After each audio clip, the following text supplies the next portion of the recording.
Donc, bonjour à tous. Alors déjà, je voudrais vous remercier pour votre présence ici ce soir. Donc, un peu vous présenter le projet qu'on a eu.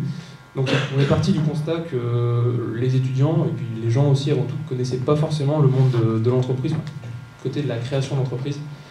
Donc c'est pour ça qu'on a voulu reprendre En fait, c'est un concept qui est mené par Miage Connexion, qui est la fédération des Miages de France, qui souhaite faire une petite série de vidéos sur la création de start-up, d'entreprises, comment ça se passe et comment on fait. Donc aujourd'hui, on a réussi à inviter donc 3 personnes, créateurs d'entreprises et de start-up, qui vont nous parler un peu de leur parcours, et de comment on crée une start-up, comment on fait tous les jours, comment on vit, comment on peut être accompagné aussi. Donc, pour commencer, on va commencer par une présentation des 3 intervenants. Donc, je vais commencer par toi, Edouard. Ok. Bonjour, je suis Edouard Théron, je suis né à Amiens, j'ai toujours, ma famille est implantée ici, j'ai fait des études, je n'ai pas fait Miage, moi j'ai fait mes études un petit peu partout en France, mais après avoir travaillé pendant 2 ans dans une entreprise d'ingénierie, j'ai créé ma société il y a 1 an et demi, quasiment 2 ans maintenant, qui s'appelle FinanceUp, et qui est une plateforme de financement participatif en fonds propres, qui aide donc les jeunes entreprises en recherche de financement à se financer grâce au grand public. Et le grand public parvient à financer ces entreprises en fait, en rentrant au capital de ces sociétés. Donc c'est un modèle de financement participatif un peu moins connu que celui que je pense vous connaissez tous, comme KissKissBankBank ou d'autres qui fonctionnent plus sur du don. Nous, en fait, ce qu'on veut faire, c'est permettre à tout le monde de devenir des mini business angels pour soutenir les sociétés qui sont proches de chez eux, par exemple. Voilà. Plus de détails, non? Plus tard? Non, on y verra après. Okay. Bonjour à tous, je suis Frédéric Petit. Moi, je suis un ancien miagiste. Je suis sorti de la Miage en 2007. On a créé avec trois associés une agence web en juillet dernier, donc c'est tout récent aussi. Donc on est spécialisé dans du développement de sites internet, de solutions e-commerce, de solutions intranet, extranet, enfin tout ce qui se fait à base de technologies web, et notamment en utilisant des technologies open source. Voilà donc sur quoi on est basé. Bonjour, je m'appelle Yvan Ly, je suis directeur du Studio Marron, qui est un studio d'infographie 3D qui réalise l'animation 3D, l'animation dans le milieu médical, l'architecture et compagnie. Et globalement, mon parcours, c'est que j'ai un diplôme d'infographie 2D, 3D et game design. Voilà, j'ai d'abord pris un statut auto-entrepreneur il y a à peu près 5-6 ans. Ensuite, il y a eu une période un peu longue là, pendant la crise où donc j'ai été à mon compte, puis j'ai changé de nom plusieurs fois, puis je suis allé travailler à Ubisoft pendant 1 an entre-temps, et ainsi de suite. Et puis finalement, il y a 2 ans, je me suis installé dans la même pépinière que mes collègues ici, qui est à Amiens-le-Lab, à côté de la gare. Et là, j'ai changé de nom tout simplement, créé ce studio qui s'appelle le Studio Marron. Et là, depuis bientôt 1 an, on est en statut EURL. Et donc on avance doucement. Merci. Alors, première question que je vais vous poser à vous 3, mais peut-être prendre un intervenant à chaque fois, c'est pourquoi vous avez eu envie de vous lancer, vous, dans la création d'entreprise? Moi, je suis sorti, donc, comme je vous le disais, en 2007, et j'ai tout de suite embrayé sur un poste en CDI. Même si c'était une idée que j'avais d'un jour essayer de monter quelque chose, il a fallu mûrir le projet quand même. Ça se fait pas en un claquement de doigts. Et donc la décision s'est faite quand je ne trouvais plus ce que je cherchais dans mon métier de salarié, c'est-à-dire de l'envie, de la reconnaissance. Enfin voilà, je n'étais plus trouvais plus ce que je cherchais. Donc je me suis dit, pourquoi pas aller le chercher, en créant une entreprise. Et donc de là, l'idée a mûri, et puis on s'est lancé dans le projet, pour le coup, ensuite à plusieurs. Donc voilà. Je réponds à une question. Pour ma part, j'ai travaillé pendant 2 ans, dès que j'étais diplômé, j'ai trouvé un poste en CDI. J'ai travaillé pendant 2 ans, j'avais plutôt un boulot d'ingénieur commercial. Et puis au bout d'un an et demi de ce métier, je commençais à me rendre compte que je m'ennuyais. Je voulais un peu explorer d'autres horizons, et puis surtout, je pense que l'idée de créer une start-up, ça m'est venu surtout parce que j'avais un besoin de liberté, un besoin de tenter mes propres idées, de me tromper moi-même, de récolter les succès moi-même, etc. C'était vraiment un besoin fort que j'avais, et d'arriver à avoir un projet dans sa globalité, c'est-à-dire de le faire naître, de mettre l'énergie pour le faire naître, et puis derrière, voilà, de vraiment arriver à piloter toutes les facettes d'un projet.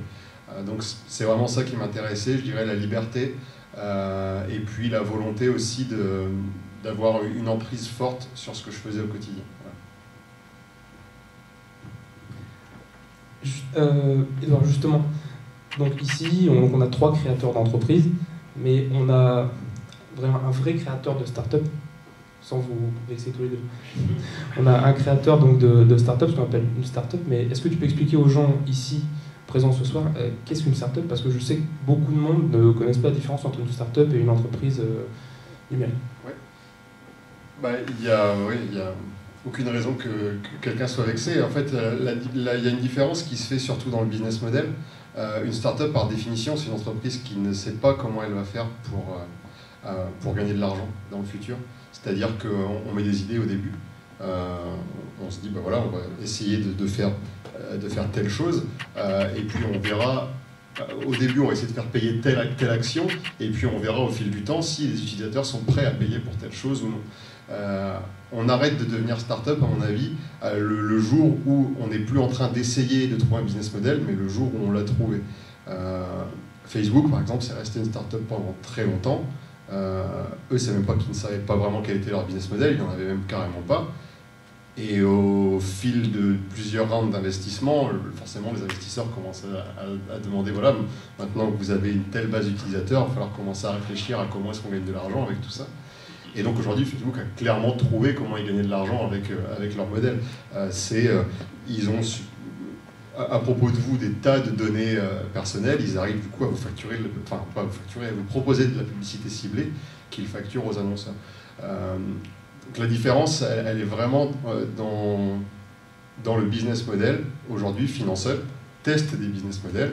Ce n'est pas un business model qui est sorti tout droit de mon cerveau, c'est parce que les quelques concurrents qu'on a sur ce secteur fonctionnent plus ou moins de la même façon.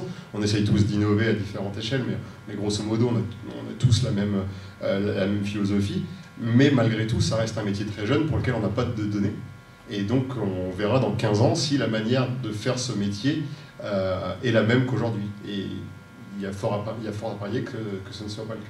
Donc ça, c'est le premier aspect, je dirais, le business model. Le deuxième aspect qui est important aussi, c'est la scalabilité, de l'anglais to scale. Alors, c'est pas forcément bien de faire des anglicismes à chaque fois, mais là, pour le coup, il n'y a pas vraiment de verbe français.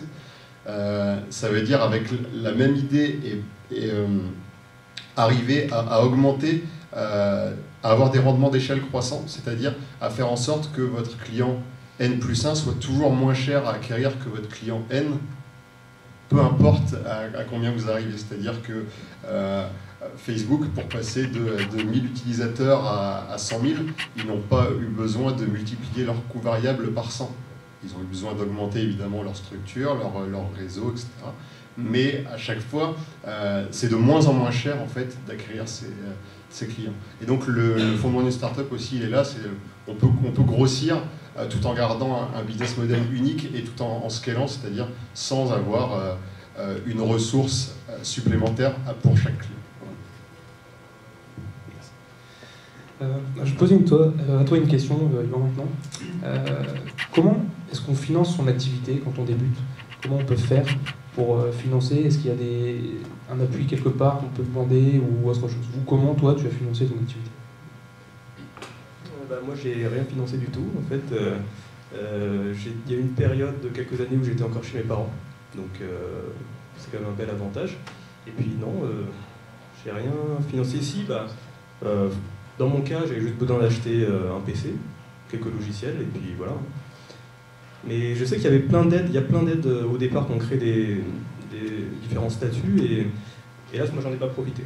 Donc, si jamais vous montez une boîte, je vous recommande de bien regarder toutes les offres, parce que je sais qu'il y a par exemple, il y a un moyen de ne pas payer certaines charges pendant une période, et hélas, moi je n'en ai pas profité.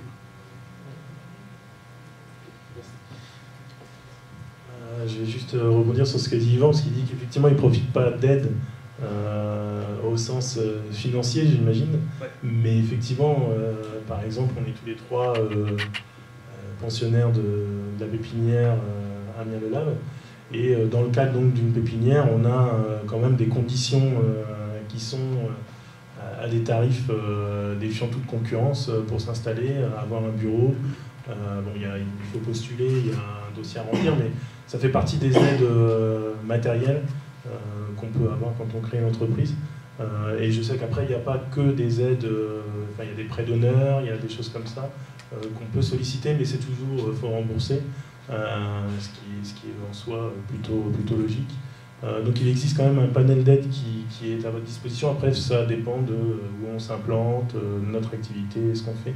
Donc nous, dans notre cas, pour eWill, on n'a pas bénéficié d'aide financière, on s'est financé en fonds propres. Pareil, on a besoin que d'une machine, d'internet, et puis c'est parti. Donc, mais par contre, voilà, on bénéficie quand même de cette petite aide sur le loyer et l'installation en pépinière. Tu as juste pris ma question suivante. C'était, vous êtes donc tous les trois pensionnaires du lab, mais c'était comment fonctionne le lab en fait? On a, si on le souhaite, un secrétariat. On peut bénéficier de ressources partagées comme les ressources classiques dont l'entreprise a besoin, des photocopieurs ou autres. Voilà, tout ça, ce sont des ressources un peu matérielles qu'ils proposent. Et puis, en plus de ça, le manager qui s'occupe de la pépinière essaye également d'aider toutes les entreprises qui sont présentes à les aider commercialement, par exemple, en essayant d'apporter des affaires. Essaye d'aider juridiquement. Voilà, si tu as un problème sur tel sujet, tu peux appeler telle personne. Voilà, vous voyez, c'est un petit peu comme un référent ou un mentor pour les jeunes entreprises qui ne savent pas trop à quelle porte s'adresser. Voilà, le fait d'entrer dans une pépinière, disons que ça permet d'être un peu entouré et de moins se sentir isolé dans la jungle. Donc alors, le lab en fait c'est une étape, c'est lors de la création d'entreprise, on prend place donc au lab, et une fois que notre activité est bien lancée, on peut ensuite envisager autre chose. En fait, la pépinière d'entreprise, donc pour bénéficier de ce que je vous disais, de ces loyers attractifs, etc., il faut être une entreprise qui a obligatoirement moins de 2 ans, 3 ans, quelque chose comme ça. Donc une jeune entreprise. Et on signe un bail de 2 ans qui est renouvelable une fois, c'est-à-dire qu'au maximum, au bout de 4 ans, peu importe où vous êtes, vous dégagez, vous laissez la place aux nouveaux jeunes, parce qu'au bout de 4 ans, vous n'êtes plus jeune. Voilà. Donc aujourd'hui, Yvan, comment tu comptes toi te développer dans ton entreprise? À quel niveau tu te situes dans ce que tu avais prévu? Est-ce que tu es en retard dans tes idées de projection, etc. Alors oui, par rapport à mon business plan, je suis un peu en dessous de ce que j'avais imaginé, effectivement. Après, pour ce qui est du développement, je pense que c'est tous notre cas ici. Enfin, peut-être pas le cas d'Edouard, mais normalement, au départ, on crée une boîte avec une compétence. Moi, c'était le graphisme, la 3D, c'est la programmation, ou ça peut être n'importe quoi. Mais en général, toujours, il nous manque la compétence chef d'entreprise, c'est-à-dire la vente, l'organisation. Et donc, pendant longtemps, moi, je m'étais focalisé sur essayer d'améliorer la qualité de mon travail, la vitesse de production, tout ça. Et aujourd'hui, ce sur quoi je travaille, c'est justement augmenter alors d'un côté, les ventes, donc j'essaie de développer une stratégie de vente déjà plus internationale pour trouver des clients, plus de clients. Changer un peu ma stratégie web avec un nouveau site web, une stratégie réseaux sociaux. Même ma stratégie de vente, par exemple pendant un moment j'ai essayé beaucoup d'appeler au téléphone, donner des coups de fil et puis ça marchait quasiment pas. Et puis en changement de stratégie, par exemple là en ce moment je travaille plus le réseau. Et en ce moment je suis débordé depuis que par exemple je cherche des clients par du réseau. Donc je dirais ça, c'est un axe de développement, la vente. Après il y a aussi la vitesse de production, c'est-à-dire aussi de m'entourer d'une équipe de plus en plus efficace. Donc c'est du recrutement, c'est des gens, pour l'instant c'est des freelances, je fais appel à des freelances dans la région, pourquoi pas à l'étranger aussi. Et voilà, c'est ça, d'un côté augmenter le volume d'affaires et de l'autre côté la vitesse de production. Ça et il y a aussi un volet aussi qui est intéressant, c'est un peu une sorte d'aide, c'est tout ce qui est subvention. Il y a pas mal de choses intéressantes à ce niveau-là, donc je suis en train d'essayer de bénéficier de certaines subventions, ouais, tout simplement.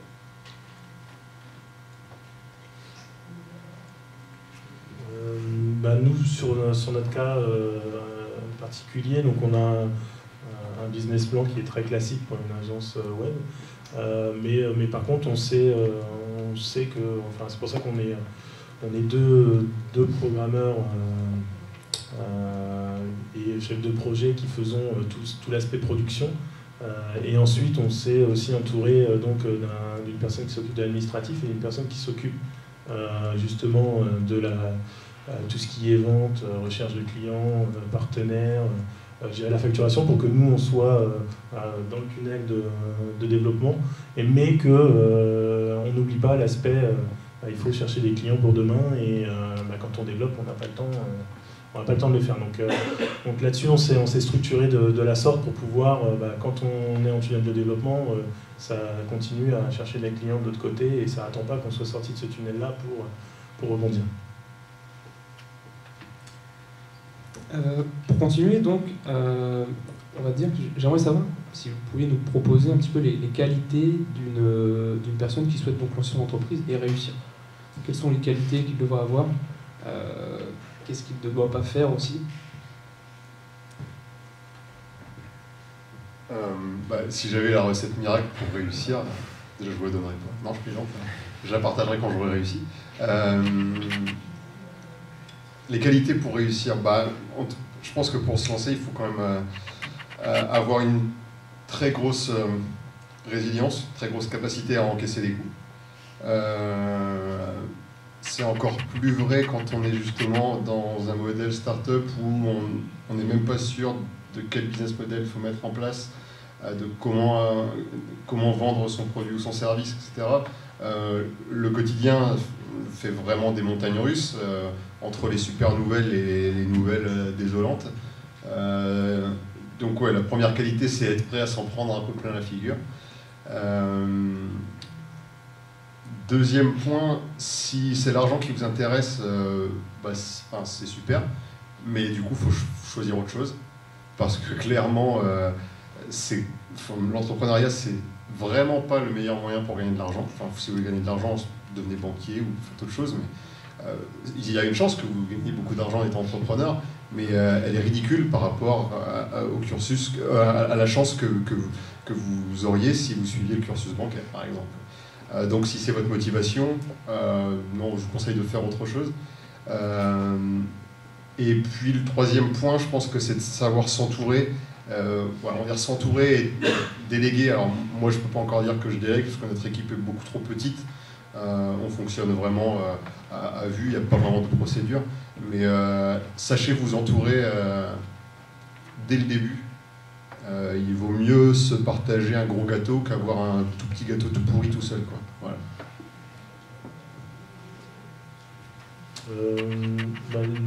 Effectivement, je rejoins tout à fait Edouard là-dessus. Nous, c'est beaucoup d'investissement. Donc il y a effectivement un sacrifice financier au démarrage, puisque quand on crée une entreprise, c'est pas du jour au lendemain qu'on peut se payer. Donc effectivement, il faut être prêt à ça. Nous, c'est beaucoup d'heures. Avant, j'étais fatigué le jeudi, maintenant je le suis le lundi. C'est à peu près ce qui a changé dans mon quotidien. Mais effectivement, il faut être entouré, il faut avoir la tête sur les épaules, pas essayer de pédaler plus vite qu'on ne peut. Et effectivement, être prêt à passer par des moments où on va être content parce qu'on a gagné quelque chose, un contrat. Mais après, il va falloir l'assumer, il va falloir le faire bien. Et puis encaisser les mauvaises nouvelles aussi. Donc il n'y a pas vraiment de recette miracle, mais moi, de mon point de vue, c'est surtout la motivation, quoi. Si on est motivé, qu'on y croit et qu'on a envie, il n'y a pas de raison pour que ça ne marche pas. Après, il faut mettre toutes les cartes de son côté, quoi. Je dirais, parler de motivation, c'est très juste. Et il ne faut surtout pas confondre obstination et détermination. La différence qu'on peut y mettre, c'est que l'obstination, ça veut dire vous êtes motivé, vous savez que c'est ce que vous voulez faire, etc. L'obstination, ça voudrait dire que vous faites toujours, vous répétez toujours les mêmes choses en espérant qu'à terme, le résultat sera différent. La détermination, c'est de savoir quel résultat on va avoir et du coup d'essayer, en se disant, merde, cette première chose-là, elle n'a pas marché, du coup, je vais essayer d'autres choses jusqu'à temps que ça marche. Si vous voulez monter une entreprise, il faut vraiment bien faire la différence entre ces deux notions-là, ça me paraît capital. Donc les qualités pour réussir en entreprise.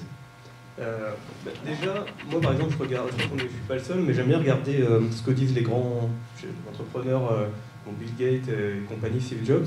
Et à chaque fois, dans les interviews où on leur pose cette question, ils disent que le point commun entre tous les entrepreneurs qui ont réussi, c'est la persistance.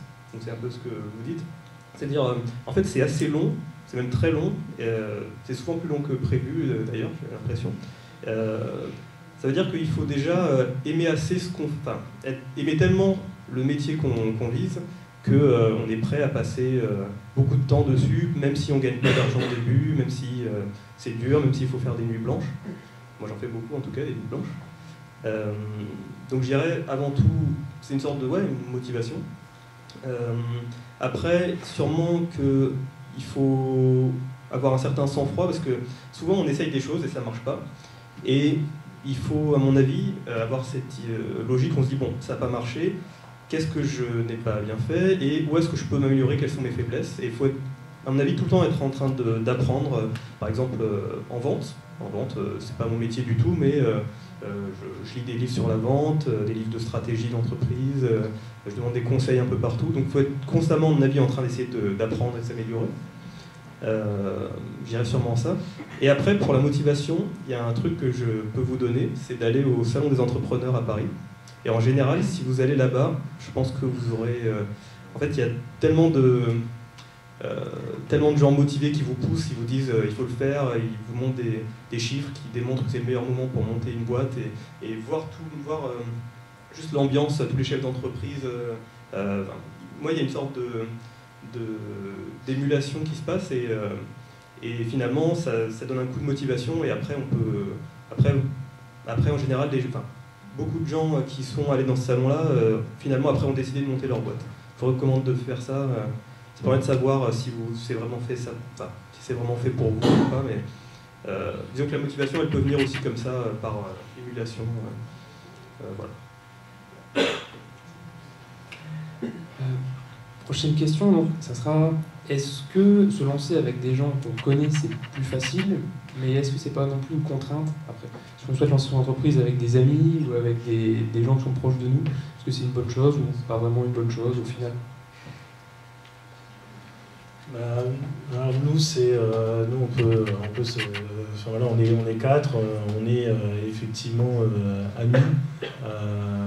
On s'est connus par le biais professionnel, mais on a noué des relations de confiance qui nous permettent aujourd'hui de pouvoir s'appuyer sur l'autre. Donc je pense que c'est effectivement primordial d'avoir des gens sur lesquels on peut s'appuyer et s'appuyer les yeux fermés. Et c'est pareil, d'avoir des personnes qui remontent le moral quand ça va pas. Enfin voilà, il faut qu'il y en ait qui prennent le relais. Donc nous, moi dans mon cas personnel, effectivement, d'être entouré, ça faisait aussi partie du projet.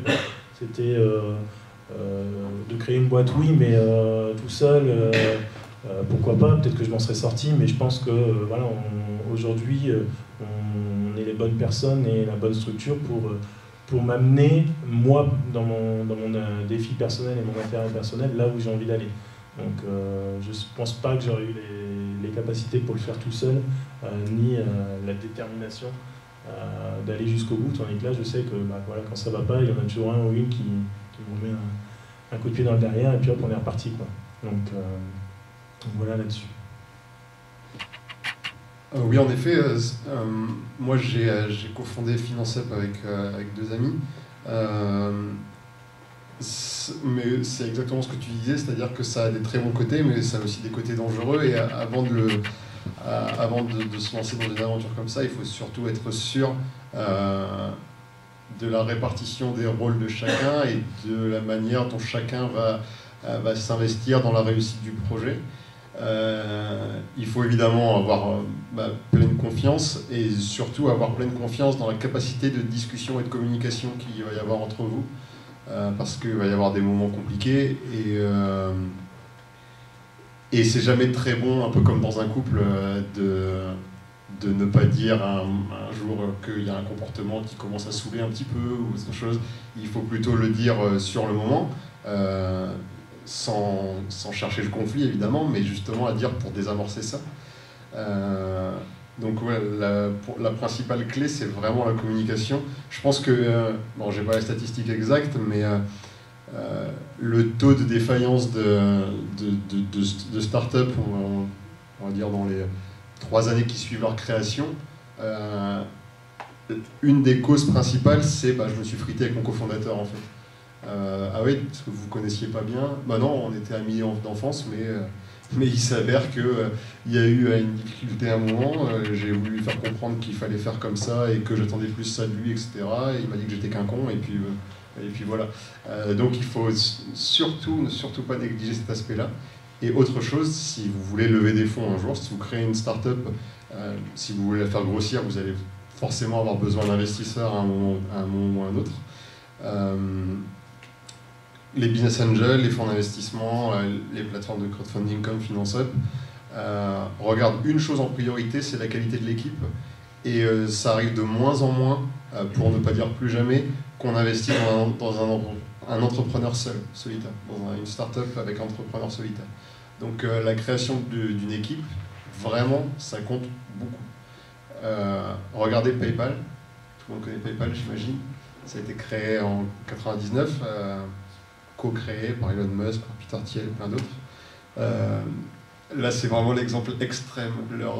Leur team de fondateurs est absolument hallucinante. C'est-à-dire que quand ils se sont tous barrés de PayPal après avoir revendu quelques mois après, ils ont tous fait des choses incroyables chacun de leur côté. Donc là, pour le coup, il y avait une équipe hyper forte.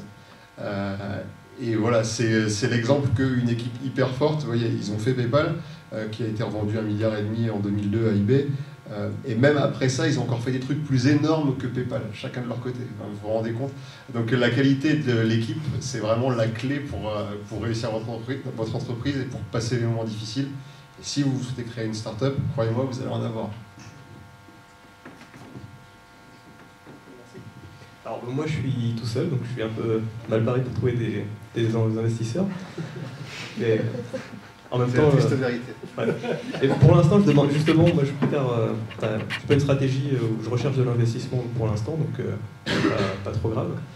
Mais après, moi j'ai discuté pas mal avec plusieurs directeurs de pépinières, mais pas celle où on est actuellement, des anciens, et les deux, et même avec d'autres personnes.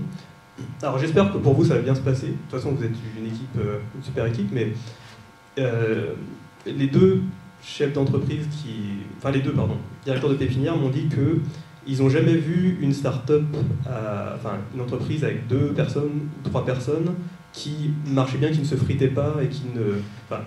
sur 2 pépinières, ils ont tous échoué. Et en fait, je pense que c'est hyper dur de monter une boîte à 2 ou à plus de 2. Peut-être à 4 ça irait, mais en tout cas à 2 ça doit être très délicat parce que déjà au départ, il faut équilibrer les parts de la société.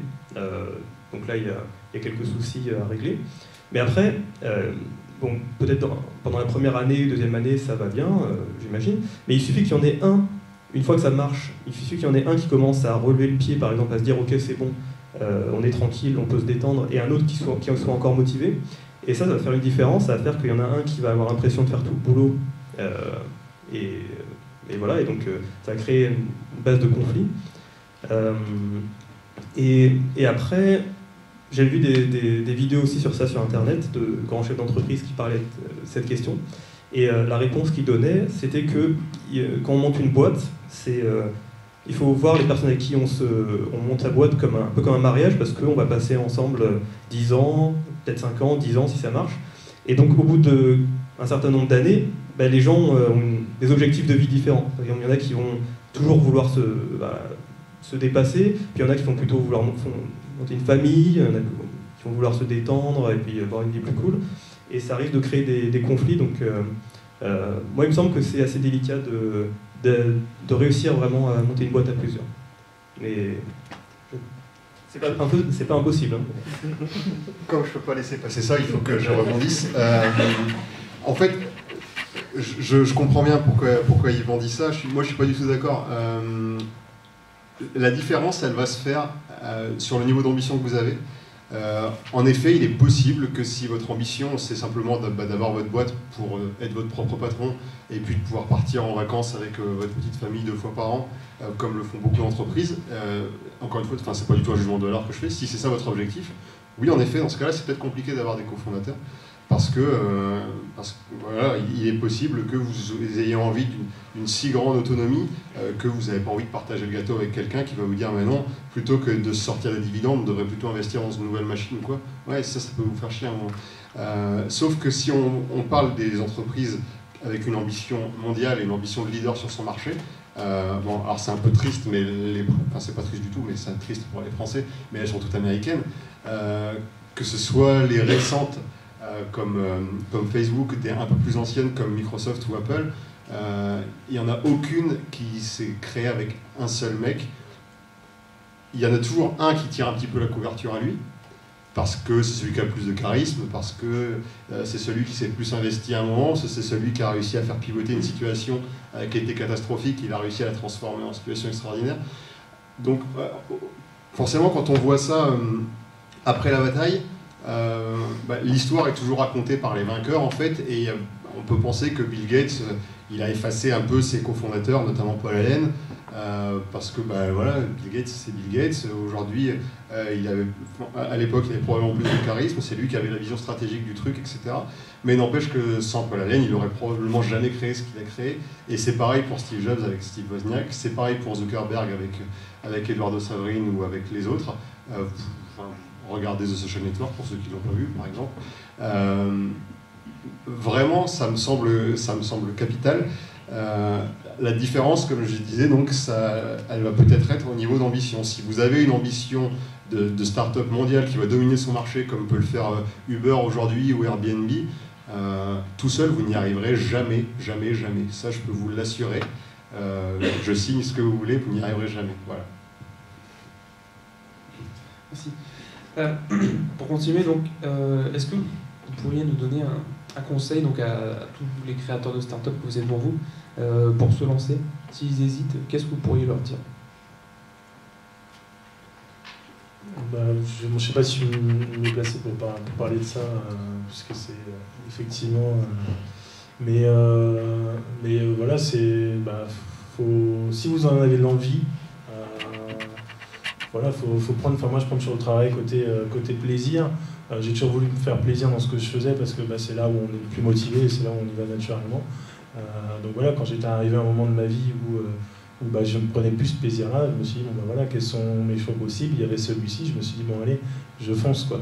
Donc si demain vous avez envie de créer une entreprise, il faut bien penser son projet, mais je pense qu'il ne faut surtout pas hésiter à en parler autour de soi, voir ce que les gens en pensent, voir ce que les gens nous font ressentir aussi par rapport à notre capacité à encaisser le choc. Quand on en discute, les amis, la famille, ils nous disent tous ouais, je pense que tu peux y arriver, et c'est pas des paroles en l'air, c'est pas pour faire plaisir, c'est des gens vraiment qui vous connaissent, qui savent ce que vous valez, et qui peuvent vous dire à un moment donné, ouais, vas-y, n'hésite pas, quoi, fais-toi plaisir, ça va marcher. On venait tout à l'heure à dire on est plusieurs, ou pas plusieurs. Quand j'ai fait mon dossier d'admission pour eWill au Lab notamment, on m'a dit que ça ne marcherait jamais, quoi. 4 à 25%, on m'a dit, voilà, on en reparle dans 2 ans, mais vous n'existez plus, vous allez vous engueuler, ça ne marchera jamais.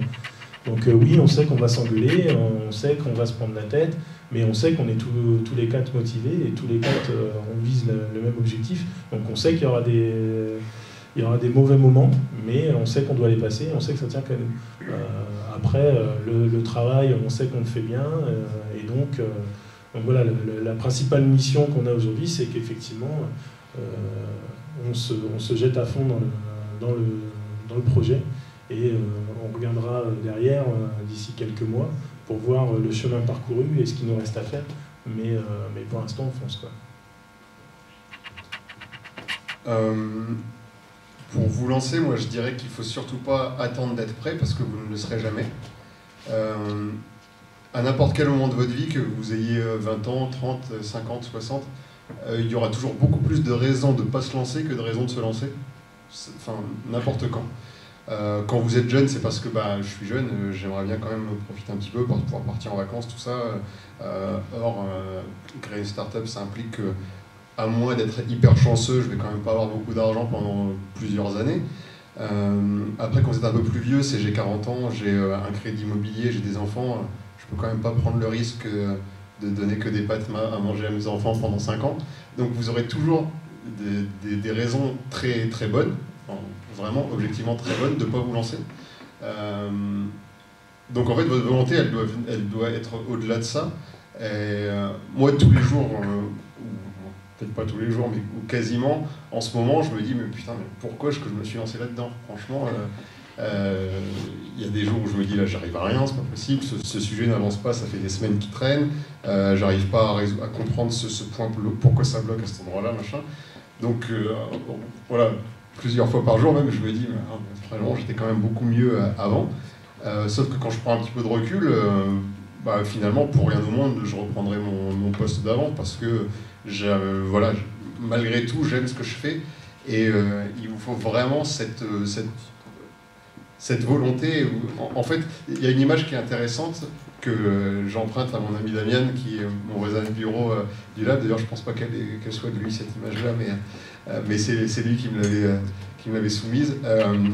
Créer une start-up, c'est un peu comme sauter d'une falaise avec le plan et les pièces pour monter votre avion. Et en gros, vous avez le temps de la chute pour arriver à le monter, quoi. Donc c'est un petit peu ça. Il faut quand même être assez pas fou, mais il y a un petit côté de folie pour se dire, bon, allez, je sais pas ce que ça va donner, là, derrière le virage, je sais pas trop ce qu'il y a, mais j'ai quand même envie d'essayer, quoi. Et de toute façon, alors sachez que si vous créez une start-up, il y a statistiquement 9 chances sur 10 pour qu'elle se casse la figure au bout de 2 ou 3 ans. Ça, c'est les stats. Si vous en créez 2, donc si vous êtes à votre 2e, il y a déjà moins de chances. À votre 3e ou 4e, là, si vous plantez encore, c'est il y a... Bon, voilà, vous n'avez pas appris assez de vos échecs. De toute façon, dites-vous que si vous créez votre entreprise et que vous la plantez, si financièrement elle ne s'en sort pas, c'est pas parce que c'est un échec économique que c'est un échec personnel ou un échec de vie. Quand on crée dans l'univers startup, la mentalité est peut-être un petit peu à côté de ça. On espère plutôt se rémunérer ultérieurement quand on... Alors, j'ai essayé de ne pas être très technique, parce que on va rentrer dans des discussions de capital risque et tout ça, mais la rémunération, pour ma part et pour les startups en général, on espère plutôt se la faire à quelques années après, en revendant une partie de ses actions, ou en faisant entrer des investisseurs à ce moment-là. On pense plus à une rémunération en termes de capital. C'est-à-dire que moi aujourd'hui, si j'avais 10 000 euros de trésorerie dans FinanceUp, je ne choisirais pas de me les verser, ni de m'en verser un petit peu. Je préfère que tout reste dans la société, que moi je me verse le minimum de ce que j'ai besoin pour payer mon appart par exemple, le minimum du minimum, que tout reste dans la société, et de faire grossir la société pour que la société vale de plus en plus, et ainsi que la part que j'ai de la société vale de plus en plus. Donc c'est pas de la liquidité, par définition, mais c'est un peu, c'est comme ça que je le vois aujourd'hui. Moi, j'ai pas spécialement envie de me payer, même en ce moment pas du tout. du moment que j'arrive à payer mon appart, ça suffit. Là, ça va commencer à être un peu compliqué, mais c'est autre chose. Voilà. Moi, je me rémunère le minimum vital pour mon appart et pour manger depuis peut-être 8 mois, et puis même un peu moins. Mais avant, donc si vous prenez le parcours auto-entrepreneur, c'est directement de la rémunération. Donc en fait, le compte pro et le compte perso sont confondus. Donc une fois que vous avez payé les charges, donc vous êtes rémunéré tout de suite, quoi. Donc si vous aviez à recommencer aujourd'hui, qu'est-ce que ce serait la chose que vous feriez différemment? Bon, je pense qu'il n'y en a pas qu'une, mais la plus importante.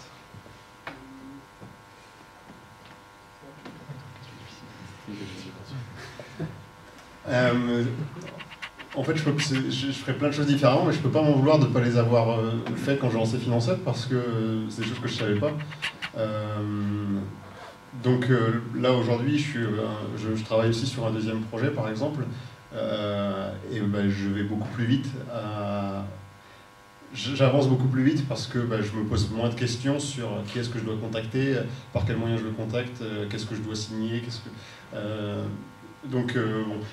peut-être un sujet sur lequel je ferai plus attention, c'est la répartition des rôles entre les fondateurs et l'implication de chacun des fondateurs pour pas qu'il y ait de surprise, et se dire clairement au début pourquoi est-ce que toi tu fais ça, pourquoi est-ce que toi tu fais ça, pourquoi est-ce que moi je fais ça, que tout le monde soit au courant et qu'on soit à peu près sûr d'avoir la même vision. T'imagines quoi de cette société-là dans 5 ans, par exemple? Voilà, je ferais peut-être plus attention à ce sujet. Moi, clairement, je pense pas avoir assez de recul alors d'aujourd'hui pour me dire on a forcément loupé des choses qu'on n'a pas fait dans la façon qu'on referait peut-être demain. Mais sincèrement, aujourd'hui, c'est difficile d'avoir ce recul-là à l'heure actuelle.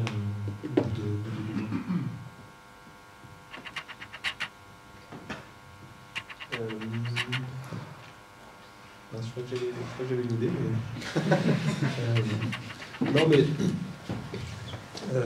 quasiment rien, je changerais quasiment rien, sauf que bon, il y a pas mal d'aides qui m'ont échappé. Et ouais, je ferais dès le départ un truc justement une étude de marché. Et là, moi, je suis en train de la faire aujourd'hui, avec un an de retard à peu près.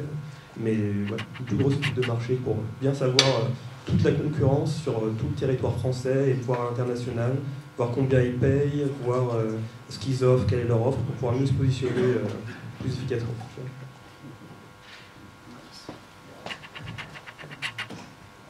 Yvan, vous avez parlé du salon des entrepreneurs à Paris. Est-ce que vous avez d'autres adresses, sites, revues à conseiller pour un futur créateur de start-up pour commencer?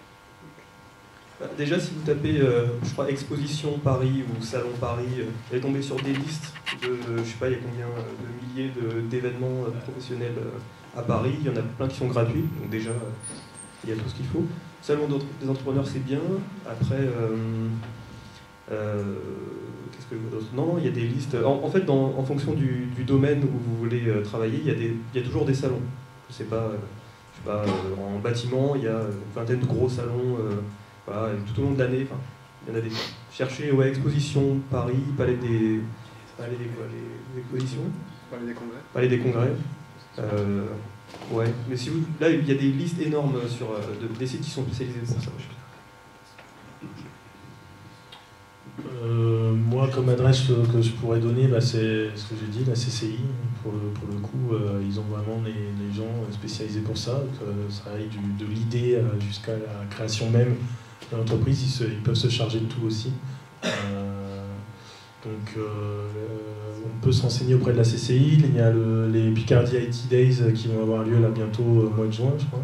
Où c'est pareil, moi j'avais été faire un tour à toute connaissance du projet une fois que j'avais fini mon CDI. J'avais été voir et puis j'avais pris quelques contacts avec des boîtes, des graphistes, des choses comme ça que nous on ne maîtrise pas. Voilà ce que j'avais fait un peu dans le coin. Après, effectivement, il y a des salons un peu partout, mais là localement il y a ça. Après, je pense qu'à la Pépinière, il y a des gens aussi qui sont prêts à répondre à des questions. Donc ça peut être aussi un biais, là pour le coup c'est aussi géré par la CCI, mais ça peut être aussi endroit pour poser certaines questions concrètes à des chefs d'entreprise. Ouais, si les questions que tu recherches, c'est plus de l'ordre gestion d'entreprise et tout ça, il y a un site qui s'appelle apce.fr ou .com, je crois que ça doit être .fr, qui est l'agence pour la création d'entreprise. C'est une agence française, le site est pas mal fait, il y a vraiment beaucoup d'infos.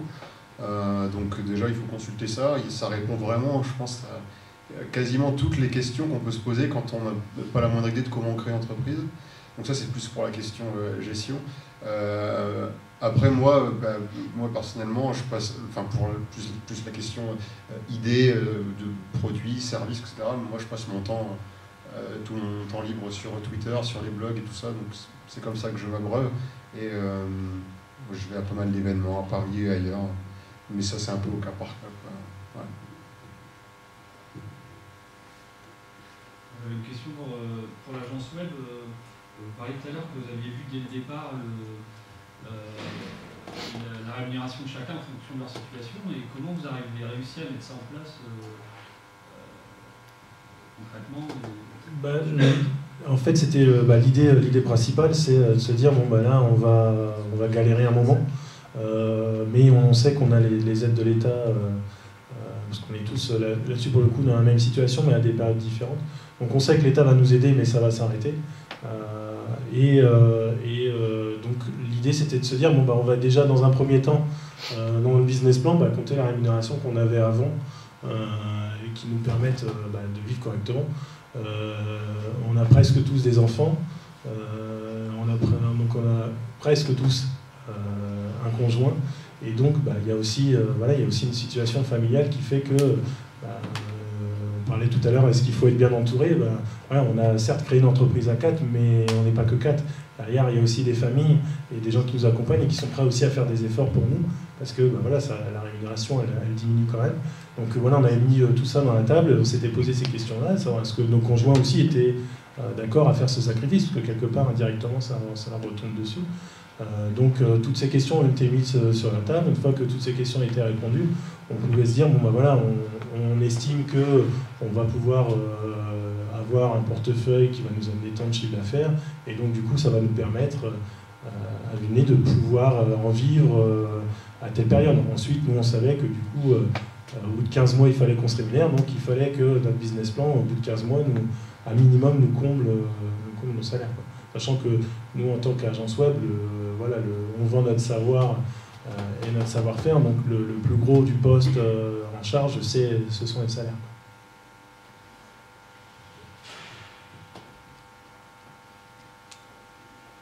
Oui, je voulais poser une question à Edward sur l'univers startup. Tu as créé une SAS. On est venu à quoi pour créer une SAS? Est-ce que tu as commencé seul? Tu avais un business model en tête? C'est-à-dire que tu avais une idée d'un produit à créer, tu ne savais pas lequel, tu avais besoin de commercialiser le produit, donc tu as créé une SAS et tu as cherché des investisseurs après? Non, on a eu l'idée de FinanceUp, donc de notre plateforme de service, ça c'était dès le début. Ensuite, la question, quand on s'est posé la question, maintenant qu'on a cette idée, que le projet avance, qu'il va falloir créer la société, on s'est posé la question de quelle forme juridique.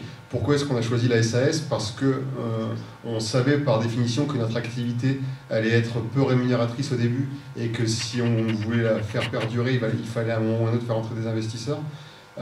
Et donc par simplicité, parce qu'on savait que de toute façon, à un moment ou à un autre, on allait devoir avoir une SAS, on l'a fait dès le début, tout simplement.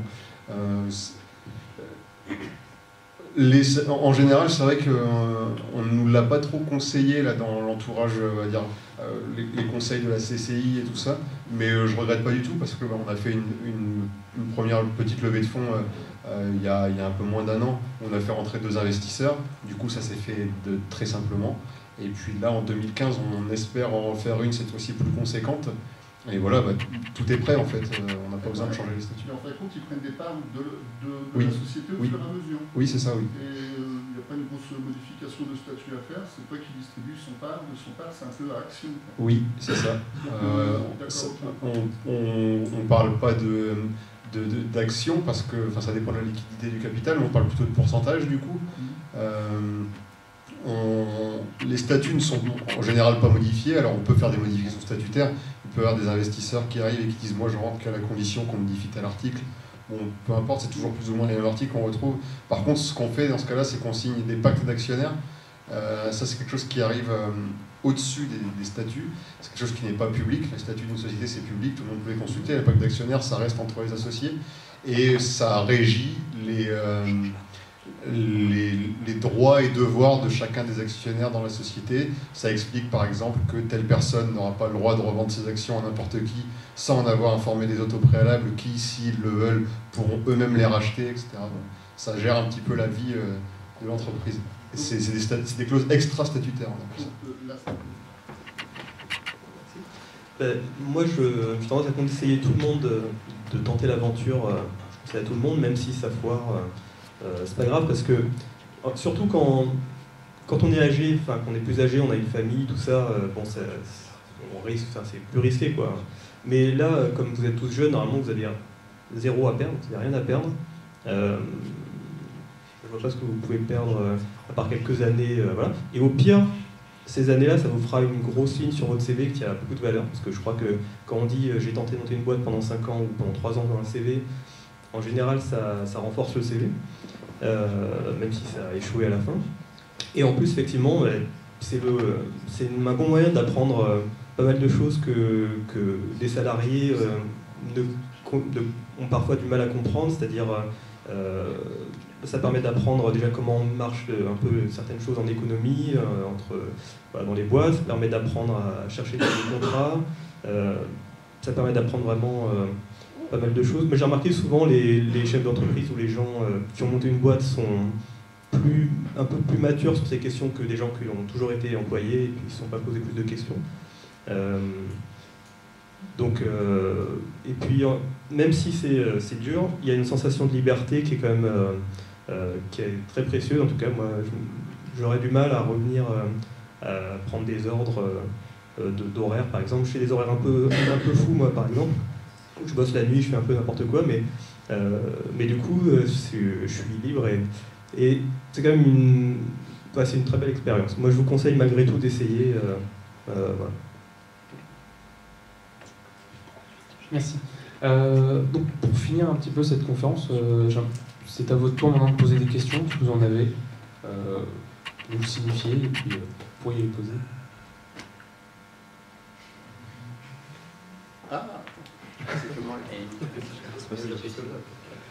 Ça serait pour savoir, un peu, je crois, comment vous avez trouvé à peu près vos premiers clients en fait, quand vous avez commencé votre boîte?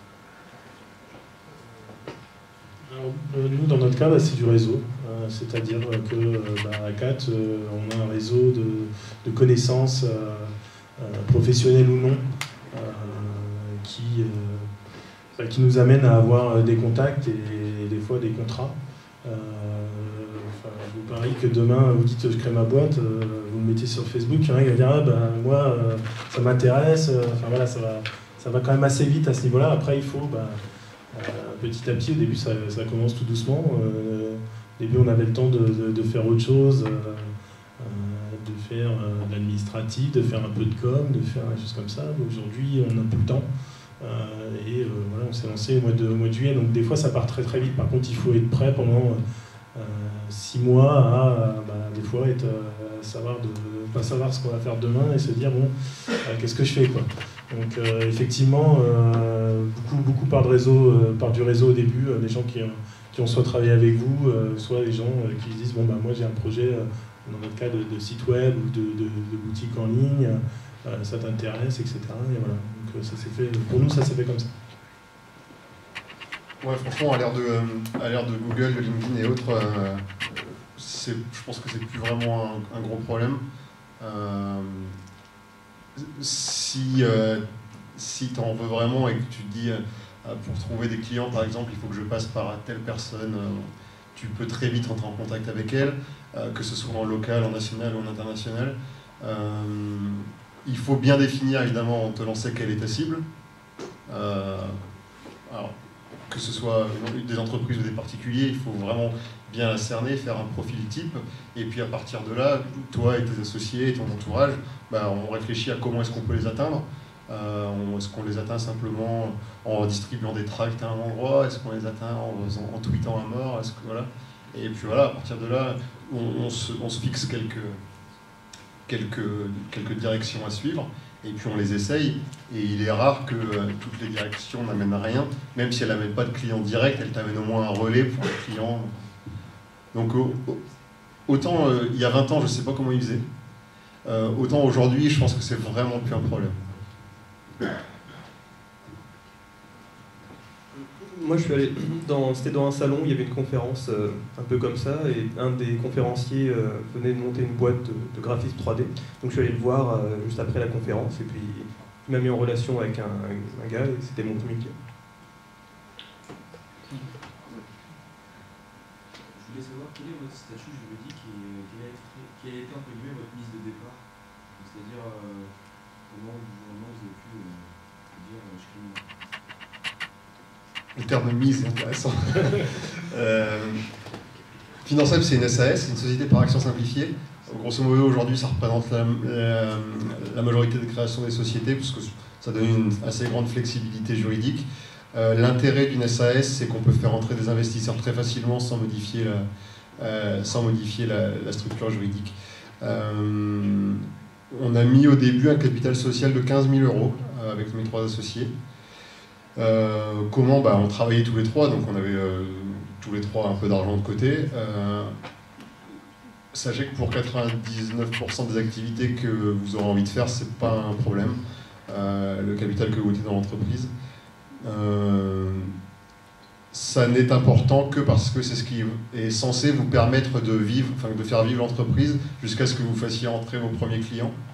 Donc, bon, ça peut être un sujet à ce niveau-là. Si votre société a pour ambition de, je sais pas, d'être une boîte de développement informatique, par exemple, là, le capital peut être vraiment minime. On a besoin d'un ordi, d'un bureau, et voilà, on peut travailler pendant 6 mois comme ça, à attendre que des premiers revenus rentrent. Donc, c'est vraiment pas... le capital social au départ, ça ne doit vraiment pas être un frein aujourd'hui. Donc nous, on est en SARL, au capital de 10 000 €. Et on a chacun 25% des parts, on est tous associés gérants égalitaires, ce qui du coup nous a imposé par contre notre statut de TNS, donc de travailleur non salarié.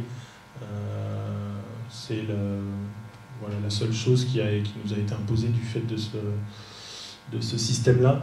Mais ensuite, pour rebondir là-dessus, quand nous, on a rencontré notamment des gens de la CCI sur la création pour être conseillers, ils nous ont dit de toute façon, vous en faites pas sur l'emballage et comment ça va se présenter. Regardez d'abord le contenu, posez-vous les bonnes questions là-dessus, et après, que ce soit SAS, SARL, le montant du capital, tout ça, on trouvera bien une solution. Il n'y a pas de souci là-dessus. Mais concentrez-vous d'abord sur le projet, à savoir si c'est viable, si ça peut marcher. Et ensuite, on s'arrangera pour mettre l'emballage autour. Moi, c'est une URL avec 5 000 € au départ. Et avant, j'étais auto-entrepreneur, donc là, il n'y a pas besoin de mise de départ. Ça peut être assez pratique pour tester des choses.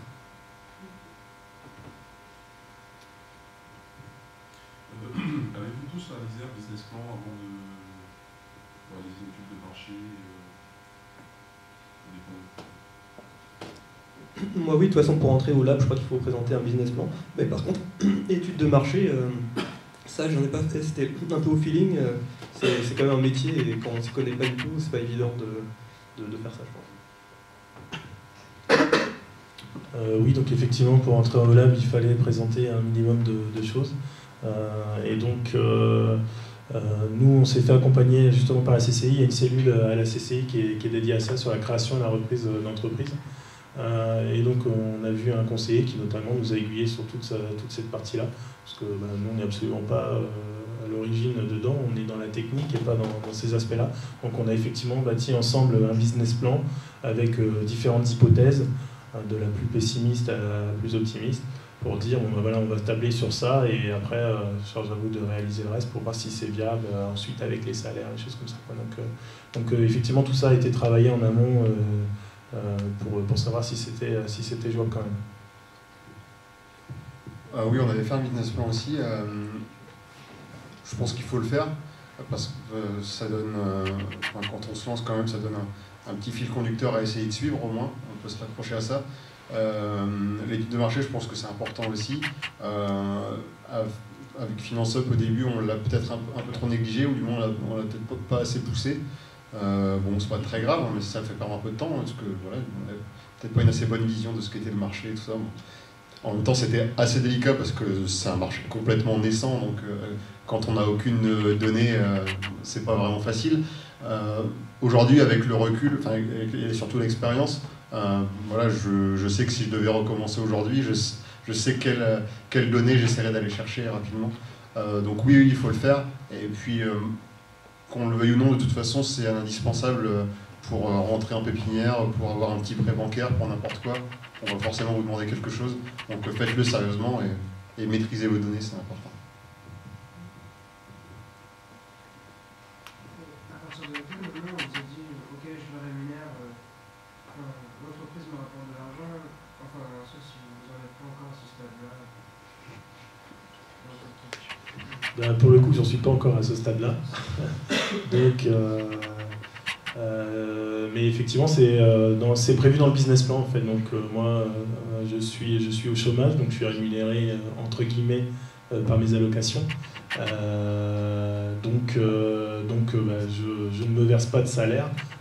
Et pour l'instant, tout ce qui est dans l'entreprise, il reste pour capitaliser et puis avoir un peu de trésorerie, parce que il faut aussi travailler sa trésorerie, parce que les clients, on a fini de les livrer, mais ils ne payent pas tout de suite, malheureusement. Des fois, il y en a qui prennent beaucoup de temps à nous rémunérer, donc il faut avoir de quoi vivre pendant ce temps-là. Donc là, on va étudier, au bout d'un an, on avait prévu dans le business plan, au bout d'un an, étudier la possibilité de commencer à se rémunérer, afin d'arriver à un stade qui nous permette d'en vivre convenablement, j'ai envie de dire, le plus vite possible, quoi. Mais tout ça, c'est calculé dès le démarrage, en fonction de nos situations personnelles et de chacun, pour dire, voilà, à un moment donné, il va bien falloir, effectivement, on n'aura plus ces aides-là, donc il va bien falloir se rémunérer. Quand est-ce que c'est prévu, comment on le voit, et notamment au niveau des discussions qu'on a eues avec la CCI, c'est oui, vous êtes 4, mais vos situations personnelles à chacun sont toutes différentes. Il y en a peut-être qui auront des aides moins longtemps que d'autres. Va peut-être falloir songer à qui va servir en premier. Donc ça, c'est des questions qui ont été vues aussi dès le départ. Oui, qu'est-ce que je peux ajouter à partir de quel moment, quand tu as l'impression que ta société a assez d'argent et que tu peux t'en verser une partie, je pense que là tu le fais à ce moment-là. Ça se fait un peu, mais c'est même pas si fréquent que ce qu'on peut penser, mais on a beaucoup de mal à faire investir des gens sur une simple idée, et on va quand même vous demander d'avoir fait la preuve de votre produit, de votre service, ou surtout de votre capacité à exécuter votre idée. Si votre produit ou votre service est évident, je sais pas, peu importe quoi, Google, ça c'est évident, un moteur de recherche, machin, d'accord. Avant de faire entrer des investisseurs, on va avoir envie que vous prouviez que vous êtes capable d'implémenter une machine comme ça et que vous êtes capable de faire en sorte que les gens l'utilisent, etc. Donc c'est assez rare, pour pas dire mission impossible en France, d'arriver à lever de l'argent auprès d'investisseurs juste avec un PowerPoint. Ça peut se faire, c'est pas impossible, c'est compliqué.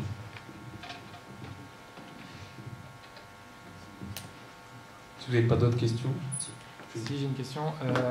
Vous avez parlé tout à l'heure de bonnes et de mauvaises nouvelles. Est-ce que vous pouvez en dire plus, si c'était au niveau problème technique, financier, concurrent, marché? Est-ce que vous avez des exemples à donner?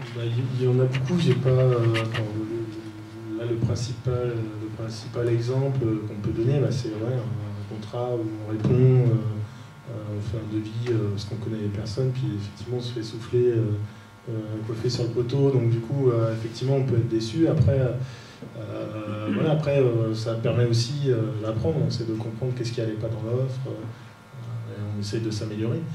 Nous on répond, malgré notre jeune âge, à des marchés publics aussi, sans grande prétention, puisqu'on sait que c'est compliqué, même si tout le monde peut candidater, mais voilà, on sait que c'est pas du travail de perdu, même si on va se faire retoquer 5 fois, 10 fois, au moins on aura constitué un fonds documentaire, on n'aura pas travaillé pour rien, on aura de la matière après. Puis après, ça nous permet aussi de confronter ces avis. Donc voilà, nous essentiellement, c'est ouais, on a un client qui est content, qui nous recontacte, qui nous donne un nouveau projet. Donc voilà, tout va bien. Puis de l'autre côté, bon, il y en a un qui va nous dire bon, bah, non, j'arrête de travailler avec vous, ou non, ce que vous m'avez donné c'est trop cher, j'ai un concurrent moins cher. Enfin voilà, ça va être plus de cet ordre-là.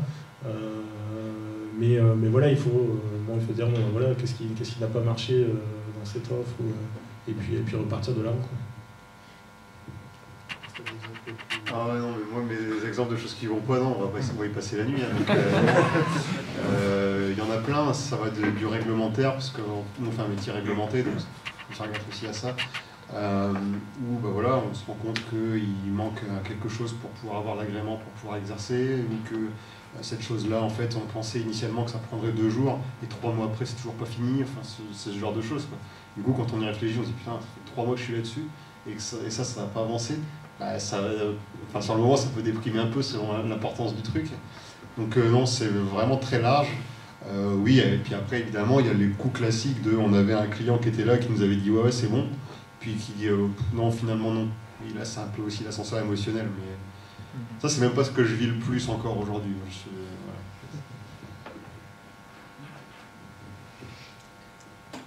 Pour moi, les bonnes nouvelles, c'est quelqu'un qui m'appelle par mon site et qui me dit voilà, j'ai besoin d'un devis pour tel projet. C'est plutôt voilà, des devis ou alors des devis avec des plus grands chiffres qui sont demandés, qui sont acceptés. Et les mauvaises nouvelles, c'est en fait finalement non. Je ne vous paye pas. Ou pas je ne vous paye pas, mais on annule ce projet ou on fait avec quelqu'un d'autre. Surtout ça. Et puis après, des fois, les mauvaises nouvelles, c'est quand on travaille, par exemple, je travaille avec une personne, je lui demande de faire un freelance, par exemple, je lui demande de faire quelque chose qui est important sur le projet, et je réalise au cours du projet qu'en fait, il ne sait pas faire ce que je lui ai demandé, par exemple. Ça, c'est une mauvaise nouvelle. Ou alors, sinon, ça va être, tu travailles avec un client à qui tu as confiance, et au bout d'un moment, tu réalises qu'il essaye un peu de te balader, de te faire travailler plus que prévu, et qu'il essaye un peu de te manipuler, et que finalement, ça va être difficile d'être payé à la fin. C'est ça, le genre de mauvaises nouvelles. Bon. Qu'est-ce que c'est que le lab? Je la fais courte. C'est une pépinière d'entreprise. C'est la CCI, la région, le département, je sais pas qui est-ce qui finance tout ça. En gros, ils ont la métropole, c'est ça. On peut dire, parce qu'en plus on est filmé. Ils financent la construction de bâtiments à usage professionnel et ensuite ils s'occupent de la sous-location à des jeunes entreprises pour aider ces jeunes entreprises-là à trouver des loyers peu chers.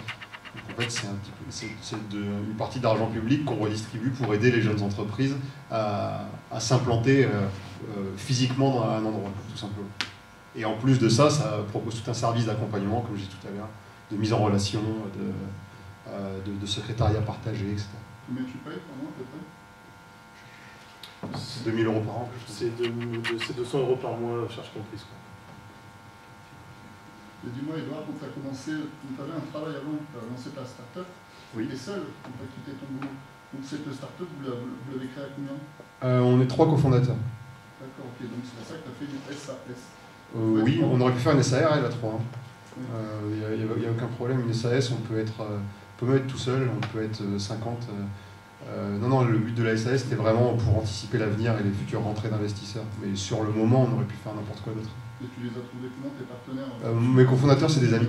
C'est des amis, ouais. Mais est-ce que tu l'aurais fait seul? Oui. Enfin, je l'aurais pas fait seul. Disons, la question, est-ce que je me serais lancé seul? Non. Est-ce que je l'aurais fait avec d'autres personnes si eux n'avaient pas été d'accord? Oui, j'aurais fini par trouver d'autres personnes. Enfin, je me reposais pas sur leur avis pour le faire. L'initiative venait de moi, je leur ai proposé, ils étaient partants. Et du coup, on l'a fait. S'ils n'avaient pas été partants, j'aurais dû trouver d'autres personnes, mais je l'aurais fait quand même.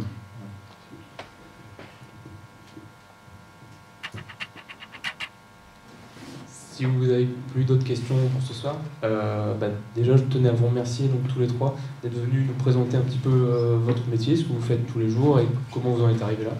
Je vous souhaite bon courage à tous les 3 aussi, de la réussite. Et donc je vous remercie aussi vous tous d'être venus assister à cette conférence ce soir. Et je vous invite à passer donc dans une salle juste à côté où on va passer notre session de networking, comme on appelait ça. C'est un prétexte pour aussi faire un cocktail. C'est ça, donc c'est juste à côté. Merci en tout cas. Merci.